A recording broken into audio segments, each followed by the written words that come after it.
if you would like to improve or practice the English language.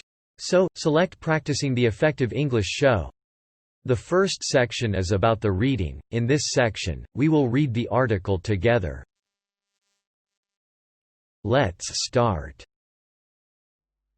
5 benefits of reading books. Keeps your brain active.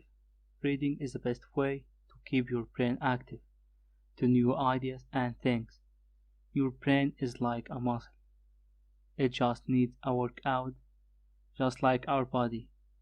Reading improves memory by keeping your brain constantly active. Point number 2. Knowledge.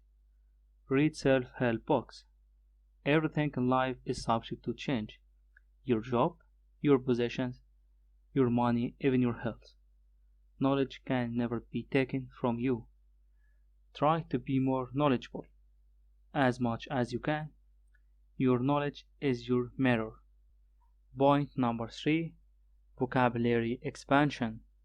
The more you read, the more words you gain exposure to, and they will inevitably make their way into your everyday vocabulary, as those who are well-read, well-spoken, and knowledgeable on a variety of topics, they have the ability to discuss with anybody in any topic. This is like a skill now required by several jobs. Reading helps boost self-confidence. Point number 4. Tranquility. You can bring the calm and peace by reading a book, but be noted that not all books agree with that. Try to select books that encourage and boost the tranquility, like philosophy, psychology, and romance, etc. Point number 5. Boosts your sleep. A lot of us are suffering from a lack of sleep.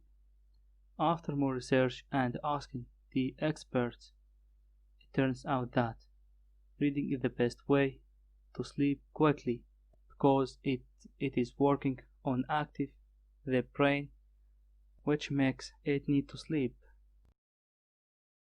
Section 2. The vocabulary. ما وصلنا للفقرة التانية دي vocabulary. حابب الأول أشرح عن الفقرة التالتة لأن دي أهم فقرة في الحلقة. ليه أهم فقرة؟ إن دي هتكون إن شاء الله معانا كل أسبوع، إن إحنا هنجيب حد من native speaker، يعني حد من UK أو حد من US اللغة الأصلية الإنجليش، وهنسأله سؤال متعلق باللغة. زي مثلا في الحلقة دي إحنا سألنا عن الجرامر.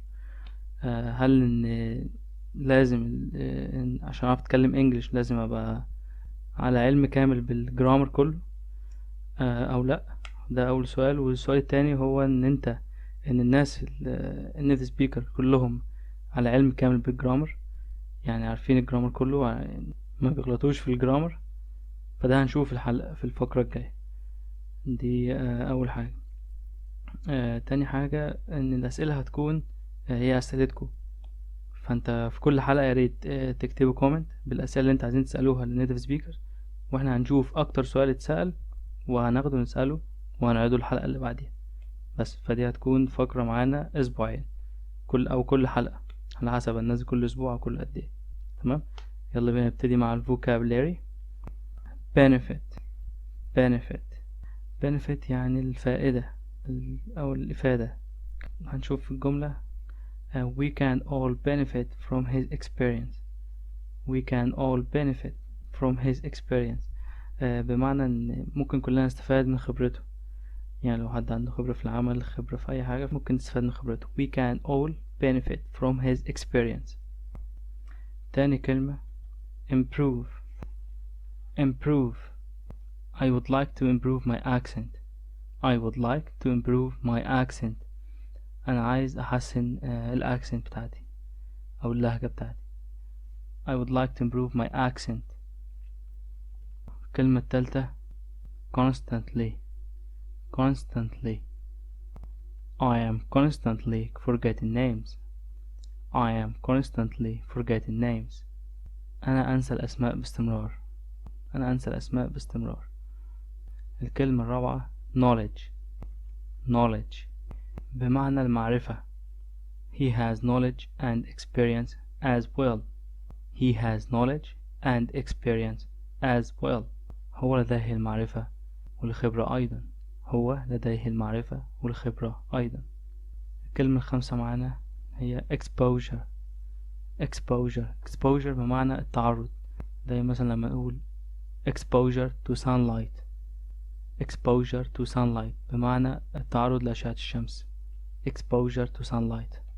الجملة اللي معانا هنا children exposure to violence on television.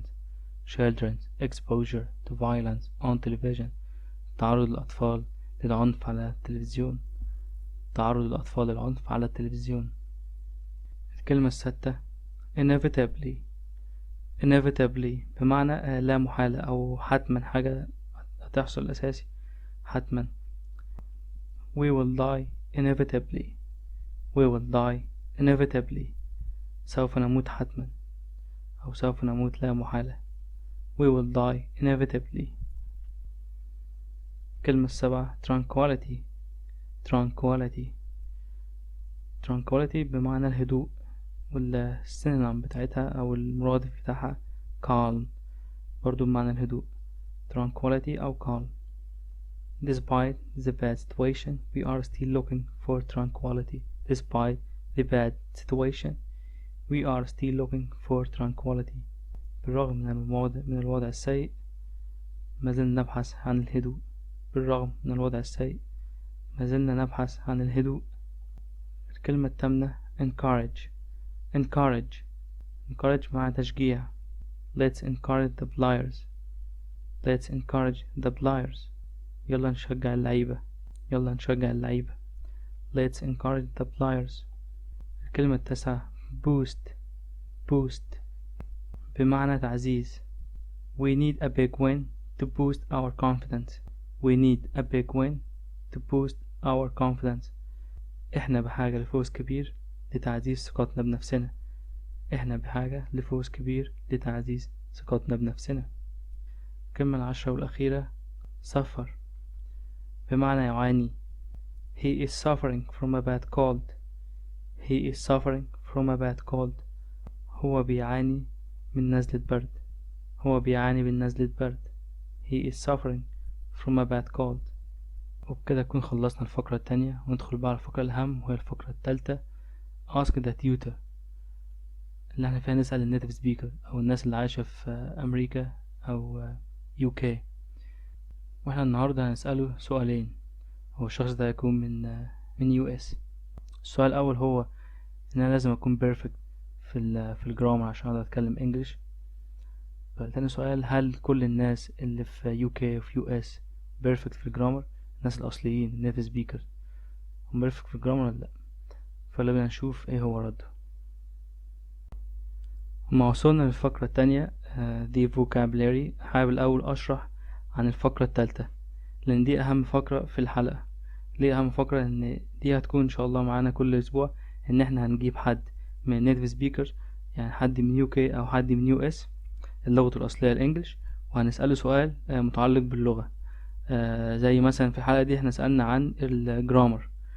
هل إن لازم عشان أعرف أتكلم إنجليش لازم أبقى على علم كامل بالجرامر كله أو لأ؟ ده أول سؤال. والسؤال التاني هو إن الناس النيتيف سبيكر كلهم على علم كامل بالجرامر، يعني عارفين الجرامر كله ما بيغلطوش في الجرامر. فده هنشوف الحلقة في الفقرة الجاية دي. أول حاجة. تاني حاجة إن الأسئلة هتكون هي أسئلتكم، فأنت في كل حلقة ياريت تكتبوا كومنت بالأسئلة اللي انت عايزين تسألوها للنيتيف سبيكر، واحنا هنشوف أكتر سؤال اتسأل وهناخده نسأله وهنعيده الحلقة اللي بعديها بس. فدي هتكون فقرة معانا أسبوعين، كل حلقة على حسب الناس كل أسبوع أو كل قد ايه. تمام، يلا بينا نبتدي مع الفوكابلاري. benefit يعني الفائدة أو الإفادة. هنشوف في الجملة we can all benefit from his experience. we can all benefit from his experience بمعنى ان ممكن كلنا نستفاد من خبرته. يعني لو حد عنده خبرة في العمل، خبرة في اي حاجة، ممكن نستفاد من خبرته. we can all benefit from his experience. تاني كلمة improve. improve. I would like to improve my accent. I would like to improve my accent. أنا عايز أحسن الأكسنت بتاعتي أو اللهجة بتاعتي. I would like to improve my accent. الكلمة التالتة constantly. Constantly. I am constantly forgetting names. I am constantly forgetting names. أنا أنسى الأسماء باستمرار. أنا أنسى الأسماء باستمرار. الكلمة الرابعة knowledge. Knowledge بمعنى المعرفة. He has knowledge and experience as well. He has knowledge and experience as well. هو لديه المعرفة والخبرة أيضا. هو لديه المعرفة والخبرة أيضا. الكلمة الخامسة معنا هي exposure. Exposure بمعنى التعرض. زي مثلا لما نقول exposure to sunlight. exposure to sunlight بمعنى التعرض لأشعة الشمس. exposure to sunlight. الجملة اللي معانا هنا children exposure to violence on television. children's exposure to violence on television. تعرض الأطفال للعنف على التلفزيون. تعرض الأطفال للعنف على التلفزيون. الكلمة السادسة inevitably. inevitably بمعنى لا محالة أو حتما، حاجة هتحصل أساسي حتما. we will die inevitably. we will die inevitably. سوف نموت حتما أو سوف نموت لا محالة. we will die inevitably. الكلمة السابعة tranquility. tranquility. tranquility بمعنى الهدوء، والسينونيم بتاعتها أو المرادف بتاعها calm، برضو بمعنى الهدوء tranquility أو calm. Despite the bad situation, we are still looking for tranquility. Despite the bad situation, we are still looking for tranquility. بالرغم من الوضع السيء، ما زلنا نبحث عن الهدوء. بالرغم من الوضع السيء، ما زلنا نبحث عن الهدوء. الكلمة الثامنة encourage. encourage. encourage مع تشجيع. Let's encourage the players. Let's encourage the players. يلا نشجع اللعيبة. يلا نشجع اللعيبة. Let's encourage the players. الكلمة التاسعة boost. boost بمعنى تعزيز. We need a big win to boost our confidence. We need a big win to boost our confidence. احنا بحاجة لفوز كبير لتعزيز ثقتنا بنفسنا. احنا بحاجة لفوز كبير لتعزيز ثقتنا بنفسنا. الكلمة العشرة والأخيرة suffer بمعنى يعاني. He is suffering from a bad cold. He is suffering from a bad cold. هو بيعاني من نزلة برد. هو بيعاني من نزلة برد. He is suffering from a bad cold. وبكده نكون خلصنا الفقرة التانية، وندخل بقى على الفقرة الأهم وهي الفقرة التالتة ask the tutor، اللي احنا فيها نسأل النيتيف سبيكر أو الناس اللي عايشة في أمريكا أو UK. واحنا النهاردة هنسأله سؤالين. هو الشخص ده هيكون من US. السؤال الأول هو إن أنا لازم أكون بيرفكت في الجرامر عشان أقدر أتكلم إنجليش. تاني سؤال، هل كل الناس اللي في UK وفي US بيرفكت في الجرامر؟ الناس الأصليين النيتيف سبيكر هم بيرفكت في الجرامر ولا لأ؟ فلما نشوف إيه هو رده. Let's go to the third section, ask the tutor.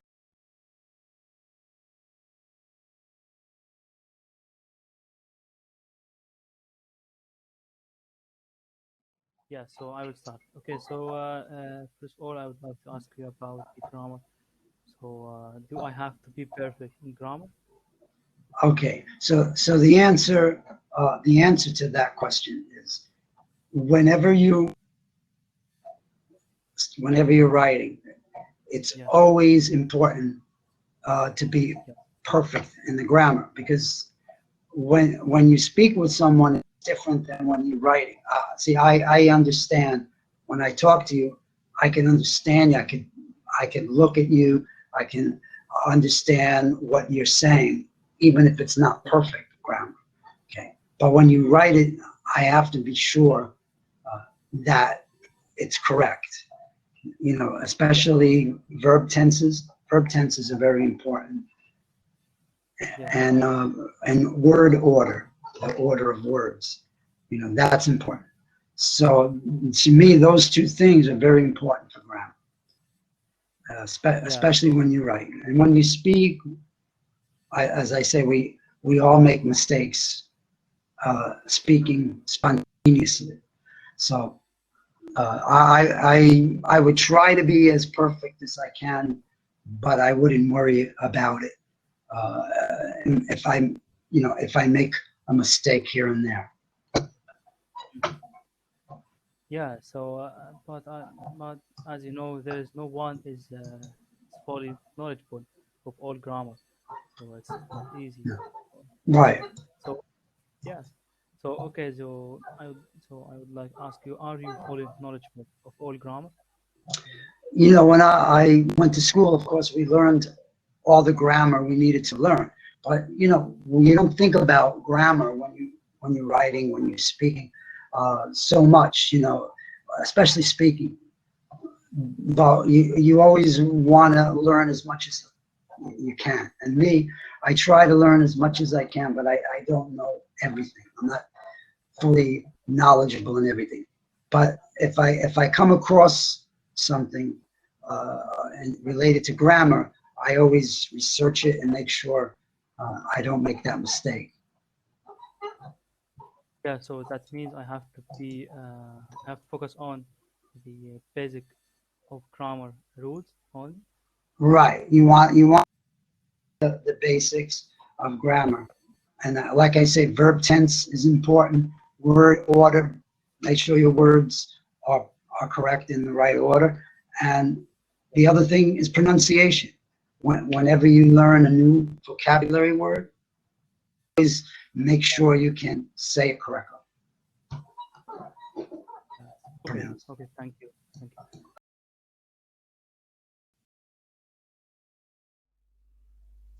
دلوقتي انا حابب اشرح ملخص الكونفرزيشن دي. هو كان بيرد على الاسئله ازاي، وكان بيقول ايه. هو السؤال اللي انا سالته له ان انا لازم اكون بيرفكت في الجرامر عشان اقدر كوميونيكيت مع الناس بالانجليش.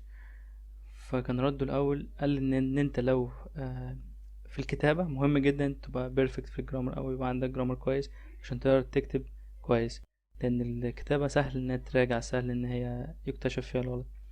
لكن في السبيكينج او في التحدث مش مهم اوي انت تكون بيرفكت في الجرامر، على قد ما انت مهم يكون عندك حاجتين: البرونسيشن بتاعك كويس، وترتيب الجمل بتاعك كويس، sentence construction. دول مهمين جدا، يعني لازم دول اللي تركز عليهم، البرونسيشن وترتيب الجملة صح. ودول ما بيجوش غير بالقراءة، يعني اكتر حاجة بيساعدوا ان انت تظبط النقطتين دول هما القراءة كتير والسمع كتير. ودي الحاجتين دول احنا بنعملهم. ده اول حاجه. تاني سؤال انا سالته له ان كل الناس اللي في US او في UK اللي هم اللغه بتاعتهم هي الاصليه هي الانجليش بيرفكت في الجرامر. فقال لما كان بيروح المدرسه هو خد اللي هو محتاجه، لكن هو مش بيرفكت في الجرامر. هو لما بيجي يتكلم او بيكتب، وخاصه لما بيجي يتكلم مش بيفكر في الجرامر بس. وهو قال لي ان هو مش ملم بكل الجرامر.